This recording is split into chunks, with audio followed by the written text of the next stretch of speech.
So the micro actions are the smallest possible action that you will actually take. And if you are feeling frozen, then your micro action is not small enough. Expanding possibilities, the mindset zone. I'm your host, Ana Malikian, and my mission is to support individuals and organizations to increase their impact while avoiding burnout. If you want to work smarter, not harder, I can help you. If you want to go from burnout to full engagement, let's talk. Reach me at Ana, A-N-A, at mindset.zone. Yes, instead of .com, it's .zone. You can also access all the episode notes, links, and other amazing resources at mindset.zone. Our special guest is Bevan Ferran, and Bevan is a speaker, a coach, and the author of You're the Manifesto. Discover the keys to personal transformation and bring your biggest dreams to life. She's on a mission to support others bring their big, bold, crazy dreams to life, even after going through deeply challenging experiences. And she has walked her talk. So welcome to the Mindset Zone, Bevan. Thank you so much for having me. I'm so excited about our conversation today. And I had the pleasure to read your book that I love how practical and to the bolts and nuts it is. And I'm very curious, or I think I have some idea, but I would like you to listen from you and having you share. Why did you decide to write this book? You know, it's a very meta answer in that I truly use everything that I teach. And, you know, one of my methodology is called the do the damn thing method. And your damn manifesto and crafting your damn manifesto is the first step in that process. And I have taught that. It is what I speak from the stage about. But I wanted to create something that made this methodology really accessible to people so that they could read the book and craft their own damn manifesto. What I've started is called the Take the Damn Chance movement. And I started this because back in 2019, I was surprised by my husband that he was going to take me to France for my 40th birthday. And 2 weeks after that, I lost my job. And it was the third time in under 10 years that I'd lost my job. And I decided that I didn't want to put the financial health of my family into the hands of any one person anymore. I wanted to start my own business, work with clients. And so I started what I called Collaborate.work. We decided to try it as a test project. We had 2 young children, so my husband was a little bit freaked out that I wasn't going to go find a job. But he was my biggest cheerleader. So we decided to try it as a test concept. And if I could make $5,000 by the end of August, then I would continue with it. And I did. I made $0 in June, $1,000 in July. You know how entrepreneurial journeys go. And then I made $5,000 in August. I'd hit my goal. Now, when I say like that was a very fast entrepreneurial journey, usually it can take people a year to hit their first $5,000 month. But by the time we left for our trip, or we were getting ready to leave for our trip, I'd made $35,000 in my business. So it was definitely picking up. So even though we thought this trip was totally crazy because we were going to be in planes the same amount of time we were going to be on the ground, we decided to go and had this beautiful trip to France, celebrating my 40th birthday with the love of my life and my best friend, reconnecting to who we were before we had kids and before we got married and before we had these, careers that continued to grow in stress. And he looked at me at one point when we were walking in the rain, because it rained the entire time. And he said, I feel like I'm reconnecting to the real you. Wow. And that felt so true. And we came back from that trip. It was Thanksgiving week. So Mark had taken the entire week off work. And we got ready around the house and we took our daughter to her first movie theater show. And We had 25 people coming for Thanksgiving. So his parents drove in and my family. And the day after Thanksgiving, I went upstairs to wake up Mark, and he wasn't breathing. And he had passed away in the middle of the night, completely unexpectedly. We had no idea that he had undiagnosed heart disease. And one of his arteries was 95% blocked and the other was 50% blocked. Now, all of a sudden, I was the solo parent, sole financial provider to 2 kids under 3. Yeah. This business was picking up, but it had not stood the test of time, showing me that it was going to be consistent.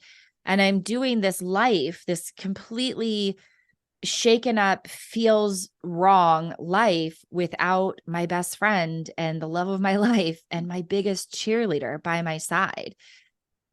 About a month after that, I made a post on Facebook about the trip and my birthday and losing Mark.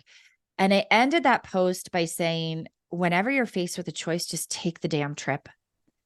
Because I was so happy that we had gone on that trip together, that we had chosen, even though it seemed completely crazy, to do that.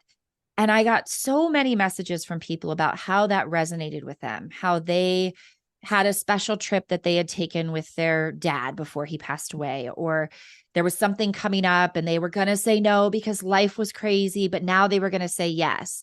Or more importantly, what I saw was that people were reaching out saying, I'm not going to keep pushing this dream to the side. And so it originally was called the Take the Damn Trip movement, but it's called, people thought I was a vacation planner. So I've changed it to the Take the Damn Chance movement. And I looked back at all of the hard things, all of the deeply challenging experiences that I've been through, not just losing Mark and becoming a widow at the age of 40, but losing my dad to cancer when I was 24, losing my home in a house fire in 2010. Wow. My kiddos are IVF babies, so going through years of fertility treatments and a miscarriage to have them. And I also looked at the most incredible things that I had created. So having those kiddos, growing my business successfully, having this really connected, powerful relationship with Mark even. And at that point, I started to ask myself, what is it that I do differently than other people? Not better by any means, but just differently. And that's where I started to develop the DAM framework. So I'm not just a little bit sweary. It actually does stand for something. And I will ask you to describe it in a moment. But one thing that I really want to underline that I love about your work is that, yes, there is a craziness. I mean, craziness, maybe it's not the right word, but the willingness to dream big. Yeah. And at the same time, you are very pragmatic. And we can see that in the book. So is that 2 energies that I think make a big magic to happen? It's not just having the dream. You transform the dream in a concrete, solid thing that has actions. So tell me a little bit about the framework of them. Yes. Well, and what you said is so critical to the work that I do, because if you don't take action towards your dream, then you're going to be frustrated. You're going to feel disappointed. You're going to feel unfulfilled. And that's actually the saddest place to me for you to be, is that you know what you want, but you're not taking action towards it. So the DAM framework is decide and declare, attend your own party, moments, not minutes, and now is the time. And your DAM manifesto really fits solidly in the decide and declare part.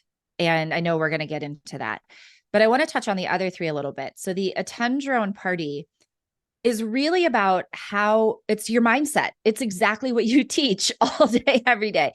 It is how we create our experience through our own filters, through our own thoughts. And we want to stay present in the moment, comparing ourselves to ourselves and not to other people, staying out of the what if as much as possible and into the what is, because that is where we make the strongest decisions. I was just listening to one of your older episodes about the space between stimulus and response. Yep. That's that present moment. Yep. And Absolutely. that's where you make your strong decisions from. Yes. And it's so important. So decide and declare, and we will go back there. Then Yeah. that is the D. Then the A, attend your own party, that you are saying is all the mindset, is what is being in the moment. And then the M and the N. So the M, the moments, not minutes, is giving ourselves that permission to stay present in the moment. Because when we do, when we're present with who we are with and what we're doing, then we're not straddling that line between, oh, I should be with my kids, but I need to be working and I'm not really fully present in either of them. So I'm not experiencing them. And then I feel this guilt at all times. So if instead we're staying in the moment and we're cognizant of the fact that minutes, we have so many minutes in our lives, but the moments are really what is going to matter. And this moments, not minutes was solidified for me when I looked back at losing my dad to cancer, because 2 days before he passed away, I was home visiting him and I wrote him a letter just about those moments that mattered to me. Dancing with him at my sister's wedding, seeing him get a pie in the face at a company picnic, like just these moments that stuck out. And I ended up, instead of mailing the letter, I ended up handing it to him and saying, Dad, this feels a little awkward, but this is a letter I wrote, just some important things. And I love you. I'll call you when I get back to Chicago. And he called me, or I called him the next day and said, I'm home, I'm safe. He said, thank you so much for that letter. It means the world to me. I love you very much. And that was the last time I spoke to him. Wow. Because he passed away the next day. And so as hard as it was to lose him, it felt a little bit easier because I had expressed and shared the moments that had meant so much to me.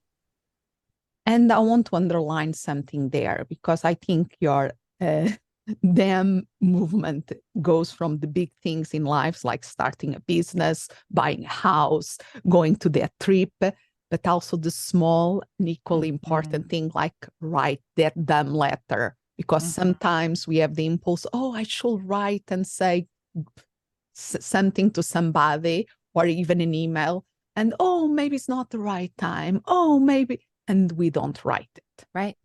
Yeah.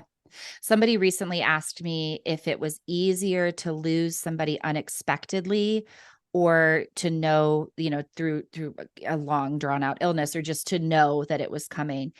And I said to them, well, for us, for Mark and I think if we'd known that he was sick and he could pass away at literally any night, we might have lived our life differently. We might not have had my son, because Mark may not have wanted to potentially leave me with 2 children. We might not have gone to France, like all of these things that we might have done differently. So, but we were really big on every night, I love you so much, just like we were strong communicators. And so what I said to her, because she had lost her brother after an illness, and I said, I don't know what's easier, but what I know is that, and this goes back to the A and the M, we cannot choose what happens to us. We can only choose how we respond. Yep. So the truth is, I lost Mark unexpectedly. And if I want to create some extra suffering for myself, then I can fight I can fight reality.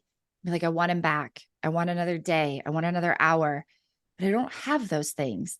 And so instead, I just choose how I share the stories about him with our kids, and how I choose my biggest, boldest dream, which was that I decided to move forward with the 3rd round of IVF that Mark and I had been planning before he passed away.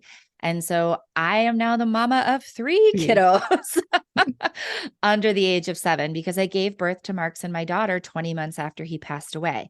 Those are the moments. Those are choosing my own party and my own thoughts. So truly, once you see these things, you can't unsee them, and you can't unsee them in the small moments and the big ones. And tell me about the M. The N. So the end, yes. the end is now is the time. And look, I'm living proof of we don't know what's going to happen at any instant to ourselves or our families, our homes, our jobs. And I will often say to people, that's not a reason to live scared. It is a reason to live fully. There is never going to be a perfect day for you to start a new business, to write a book, to start dating again, to meet somebody new, to expand your family. There's never a perfect day. So why not today to get started? And with that, I get it that the hardest place to be is at the beginning. Yeah. Because we're standing still, because of inertia. And the things I say to people about that, first of all, I break it down and say, you want to start with micro actions. Yes. And before going there, because I want to explore that concept, I really love the concept of micro action. But before going there, I think is another thing that you do very well in the book. That is a very easy read for anybody. Please get her book because it's so easy to read, and you have a methodology there. Explain ABC is really great. That congratulations about that. But one of the things that you say about your decision to have your third child is that you knew that if you didn't did it when you were in your 70s, that was what you were going to regret. Yeah. Yeah, I thought about it. And for me, the decision was so easy, but the execution obviously took work. There were so many parts and pieces to put in. But I knew so deeply that it was the thing I would regret. And I have come to see that nobody else is ever going to have to live with your regrets. We sort of stumble around unconsciously asking people for permission by saying things like, I'm thinking about quitting my job. Do you think that I should? Or I really want to move to Italy. What do you think? And it's that question mark at the end that is asking them for their permission. And the problem with that is that they try it on for size. And if they are at all uncomfortable for them, they'll start to eat away at your dream because they want to keep you safe. That is not a bad, how do you say, it's not from a bad place. Sometimes it's not they malicious. Yeah. It's just that they care about you and they don't want to see you get hurt and they don't want to see you fail. And when I told a few people about wanting to have my youngest daughter, I got a lot of, oh, what if this happens? What if you or the kids get sick? What if you have a medically fragile child? Or what if? And I stepped back because I knew these frameworks, right? I knew this framework. I knew these mindsets. And I said, oh, they think I'm asking for permission. Yeah. Instead, when you invite somebody to support you, it's a different energy. It's more like, I'm moving to Italy. I'm so excited. I would love your support. If you're not comfortable with that, that's okay. I had to say that when I sent out a video to all of Mark's family, to my family and some of our friends, and I was pregnant. I was 12 weeks pregnant. And I said, I wanted you guys to hear this from me. I wanted you to hear my excitement. And I'm pregnant with Mark's child. And I would love as much support as I can get. And if you want to support me, please reach out. But if you're not comfortable with this, if it scares you, that's okay. The difference in support versus permission is that their decision about whether or not to support you is not going to change your decision about whether or not to do it. And you clearly communicate that. You are not leaving it to a guessing game of the other side, what she's expecting of me. Yeah. You are telling, this is what I need. You can do it. You can also have the right to not do it. Right. This is what I need.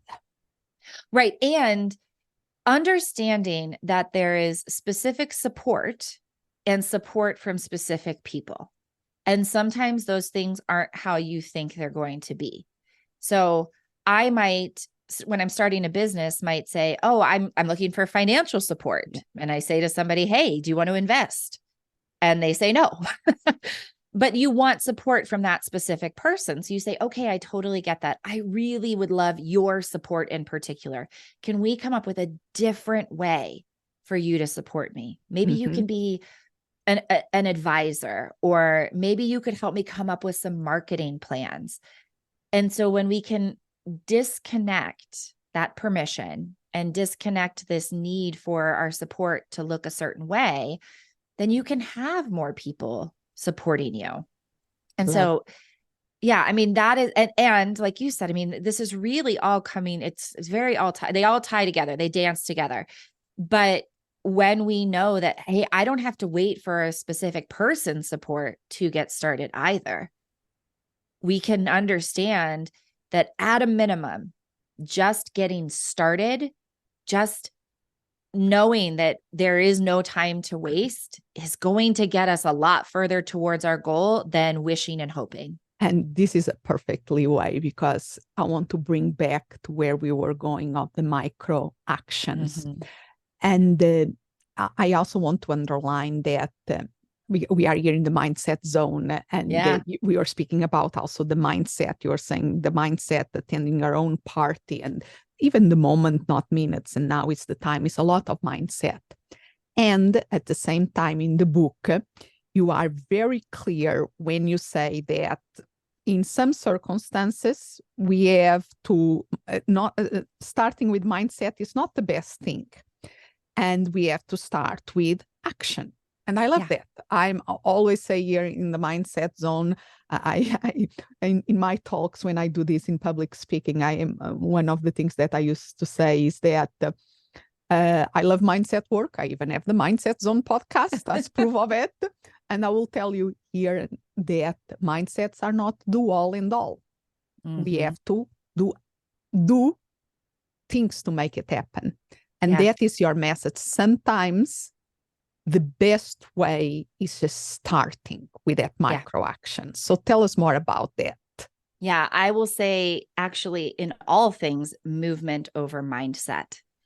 And I say that not because the mindset isn't important, because it is. It is easier to get things done when you understand your mindset, when you have positive thoughts, when you have a great, strong mindset. Of course, it's easier. But none of us can have positive thoughts 100% of the time.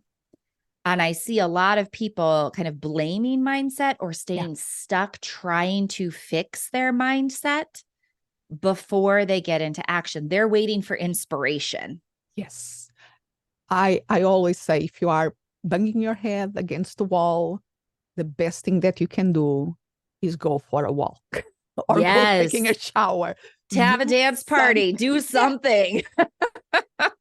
Yes. And so, I mean, we'll circle back now to the D, because when you have your damn manifesto, when you've decided and then you know the direction you're moving in, then the micro actions will be moving you in that direction. Because I don't think it's great to just like throw spaghetti at the wall and just get into action without clarity. That's where it's chaos. But once you have that, like that larger goal, that I call it your damn manifesto because it's your touchstone that you're moving towards, then the micro actions are going to help you. We get into action and inspiration catches up. We don't get inspired to get into action. So the micro actions are the smallest possible action that you will actually take.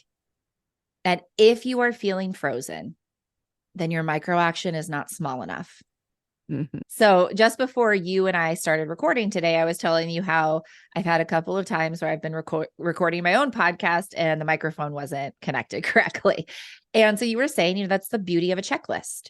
And those are micro actions. And everything we do is just a series of micro actions. It's just that over time, they get bigger and easier. And we don't have to think about them as much. Now, instead of saying, okay, open my computer, open the program, plug the microphone in, put my headphones in, I just think record a podcast episode.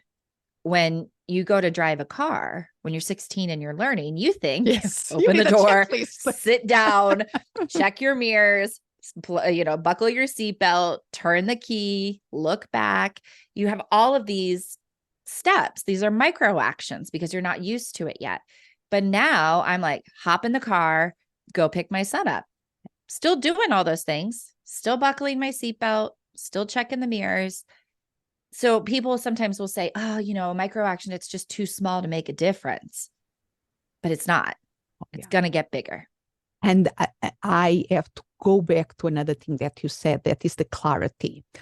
I was reading another book, and one of the images that the author was telling is that there is that quote, a journey of 1,000 miles starts with a single step. Absolutely true. The problem is sometimes is that the step is in the opposite direction that we want to go. So having clarity about where we want to go, I think it's one of the first things that we have to do, and decide in your process of deciding.